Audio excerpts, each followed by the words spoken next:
Today is June 26th, 2021, and I thought I'd make a quick video of my vegetable garden. Here in this side yard garden, I have 2 beds of tomatoes. You can see this one right here. Looks like it's getting a blight or something. I could try fertilizing that, but I'm not sure. It could be the blight. I just came back from a week out of town, so these were a little bit wild, so I tied most of them up, and they're doing pretty well. A lot of them have tomatoes on them.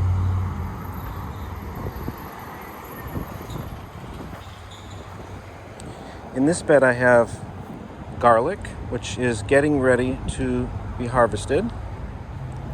Here I have onions that I got from a place called Dixondale Farms. It was 50 plants for about $15, and these are really doing well. They're starting to bulb up. You know, onions are done when all of the leaves kind of topple over and they're flat. Then they're ready to be harvested. Here I have some pepper plants that are doing pretty well. A couple of them are a little bit stunted. I think I left them in the pots a little too long. But they will eventually, I believe, take off. I probably will come around and fertilize the smaller ones, just to give them a little extra boost. Here is the end of 2 types of peas. Right here in this bed are the snow peas, and they did really well. Here's an example of one that's a little bit small. I mean, they're basically done at this point, so I am going to pull these out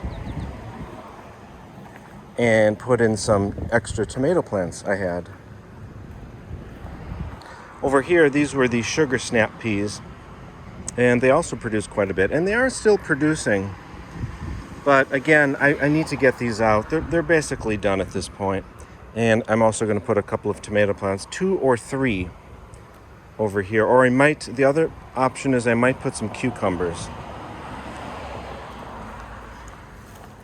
Over here, I have, again, some more pepper plants.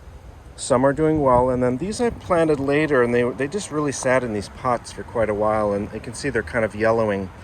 So I'm going to come around and fertilize these, hopefully give them a boost. The eggplants are doing really well. I have 5 here. This is my overgrown arugula that is actually, all these leaves are still edible. So I'm going to tear this all out, and I might save that and make a salad. And over there I had 3 more eggplants.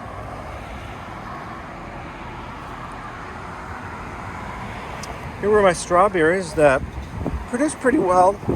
I think it's on the 3rd year of the soil, and I think I need in the fall to put some manure or compost down just to... The strawberries, my understanding is they like very rich soil, and that's kind of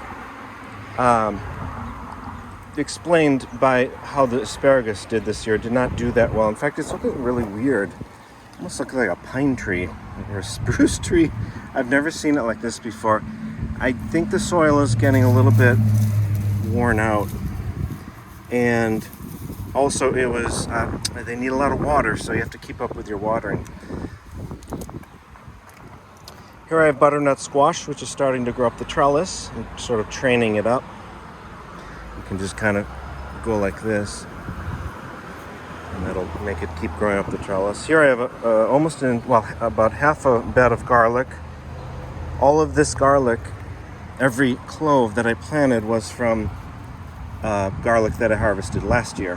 And this is really big. It's also getting ready to harvest, I think, because it's starting to turn the brown like that.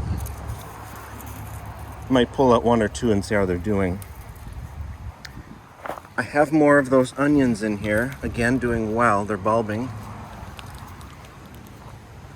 Here I have shallots.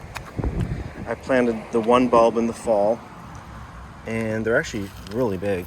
I just got ones from the grocery store, the big ones from the grocery store. I just planted them, 6 of them, and it looks like each of them produced at least 4 or 5. So that should be a good amount. Here I have parsley growing underneath my kale. The kale this year is probably the best I've ever grown. It's just amazing. And fingers crossed, but the cabbage moth has not been too bad so far, although in July it clearly will come, and I'll have to treat it. Here I had some broccoli plants that I harvested them, but then they started to flower, so I pulled them out and put sweet potatoes in, sweet potato slips. Here I have, you can see it, this is a different variety. It's that Imperial that I talked about last year, and it is very heat tolerant, although eventually it will flower. Now that was a secondary stalk. The first head I harvested, these 4 plants each produced a head of broccoli almost a foot wide. Enormous heads of broccoli. So I really like this variety. I'm going to keep planting it. It's very heat tolerant. Look at the size of these kale plants, which is the problem. My cucumbers are having trouble not getting enough sun. So I have to really hack back the kale because the sun kind of comes in from this direction. Well, it tracks across, and then in the afternoon it comes here.